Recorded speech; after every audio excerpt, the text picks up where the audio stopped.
trying to screw up their throw while they're training, but if you naturally base out deep, you know, people are going to do that. So the first thing is, Joel bends his knees, he's ready to fight, right? I want this leg to step forward. So if I pull this hand, and I'm going for that leg, I just made it way hard. That make sense? Okay, got a right hand grip on this lapel, I got a left hand grip on the sleeve. This is what we call a traditional grip. This would be a non-traditional and opposing grip. This is a modified grip, okay, where both are on the same side. Do what's comfortable to you, but I'm telling you, this is where I start. If I pull with the sleeve side, I have to go to that side to kick. If I decide to pull with the lapel side, is it wrong? No, but now I have to really dig this to get to here. So it's a little bit different throw. It's a little bit trickier. More tricky. Is it trickier or more tricky? Trickier. Could be either. Joel says trickier. We're going tricky. All right.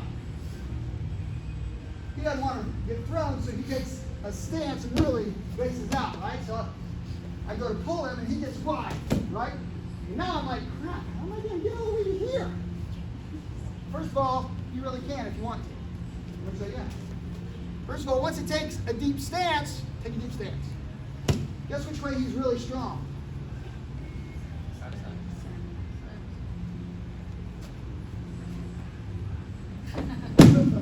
So we know that, right?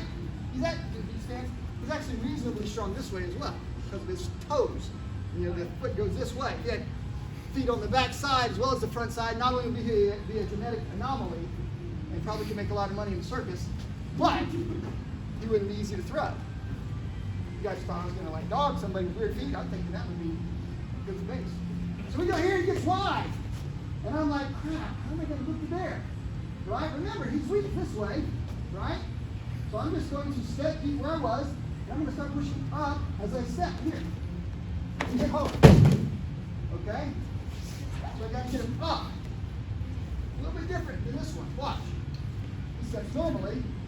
He's already up. We're going to turn it. That's better for me if he's already up. But if he's deep, we know that he's weak this way, right? All we got to do is, when we go to make the step, we lift him up. Now we step hard here, and it's like we're going to kick down, right? And he'll fall good. Properly. Don't worry if they step weird.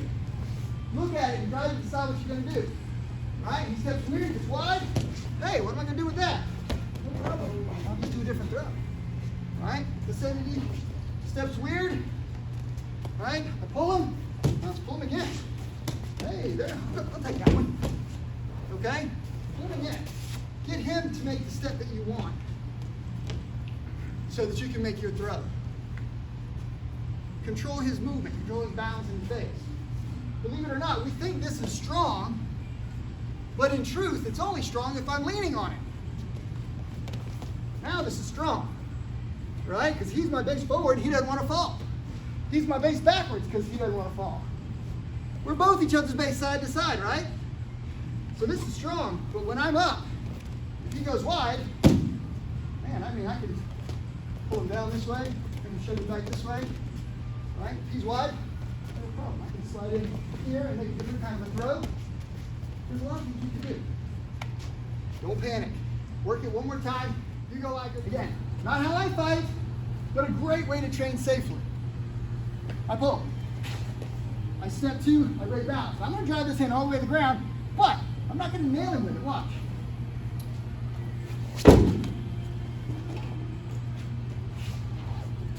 Does that make sense? So I'm not afraid of falling because I'm planning to roll. I go all the way to the ground and make sure that my hand meets his chest and his back touches the ground. Let's see it again. By the way, was that painful at all?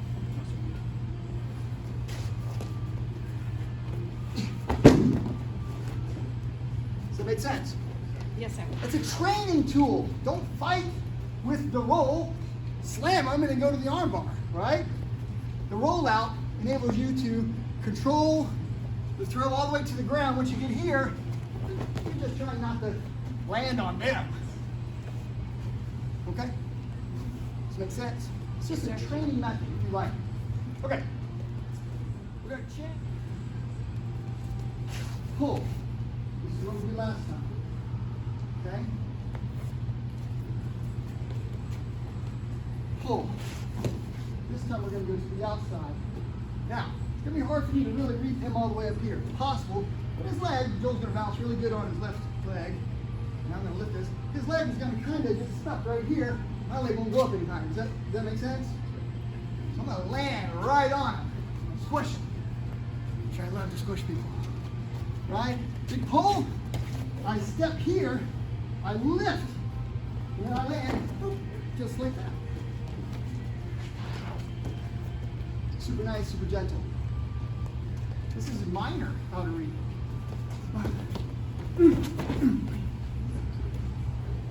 Okay?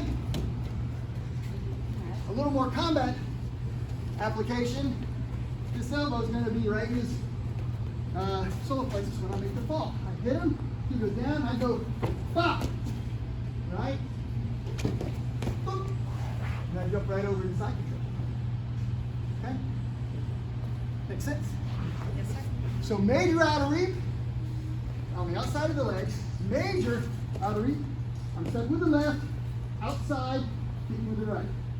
Minor outer reap, same entry, I'm now on the inside with this foot, and the left leg, which I was here last time, is the one that I'm catching. Bend, lift, push. When he falls, ride him down. Keep your legs tight this way, you don't get kicked in the groin. If you leave your legs kind of open, you might get kicked in the groin. Who needs to see that piece? Let's focus on his leg versus my groin. We don't want to get cracked. Right? Here, now watch. I lift. You guys see how if I land on that, that's going to be all me, right? I lift, I tuck and I hold, and I squeeze. All right. He's going to fall and I'll use no hands. Watch. He falls. Watch. You guys see how I'm holding his leg? All right, that's just a training tip to help you guys not get hit. Pinch that, okay? You're also controlling his base and his leg. You can hop over easier. Smallest guy in the class. Make you look better. Yes, it makes me look better. That's exactly why I picked Josh. To bully him. Yes, that's why I did it. That's what jiu-jitsu is about, right? You want to bully people. I think you went to a different program before you came here. I don't know. I want to show that I can do this throw for realsies and not hurt somebody that's even smaller than me. We're afraid of hurting people. Raise your hand if you're like, I don't want to hurt my friend. Just raise your hand. Raise your hand if you're like, I don't want to hurt him, but if I hurt him, you know, he'll be okay. Raise your hand. Raise your hand if you're like, I like hurting people. All right, there's a couple of you that are psychopaths. I get it. Okay. So here we are. I pull the leg, right? I'm doing outer reap. I got to be on the outside of the leg. Now watch. I'm a big dude. When I go to do this, he's going to really crumble.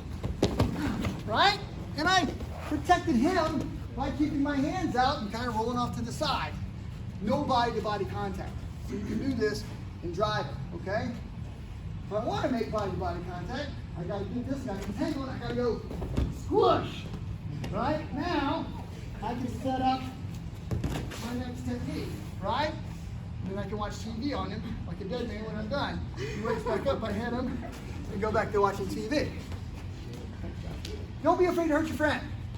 Trust that they can fall. Trust that you're not going to be able to, you're not going to intentionally drop your elbows on their face or on their groin or your knees, right? Trust, right? Make a little bit more, add some realism to the throw. Does it make sense? All right, some of you guys, well, come on, this is my first day, right? My first date with this throw, maybe. I don't want to hurt anybody. Come throw me. You won't hurt me. You'll throw me. Come throw Joel. We'll be okay. But you got to get this realism where you're like, boom, and you stuff it, right? You stick the landing. Give me the options are almost exactly the same. 1, outer reap, step, boom. That's major outer reap. 2, step. I'm still on the outside, but now I'm using the left leg. This is minor outer reap. Okay? All right. Step. Here. If I go to this position and I catch this way, that is an inner reap. Okay? I can also push and hook him this way. That's an inner reap. Okay? But this one here and this one here are almost identical in execution. This one's on the outside, outer reap. One's on the inside, inner reap. Does that make sense? So here's the magic. If you remember nothing else I taught you, remember this. Get one leg forward. Pick one of your legs and entangle it with his leg. It can be any one of these. And you got to reap. When it comes down to test, you can say, hey coach, I got 4 reaps. Really? Show me. You're going to be like, all I got to do is get to the outside 2 times and get to the inside 2 times. I got 4 reaps right there. It's not too difficult. The execution is the difficult part. You want to have distinct throws.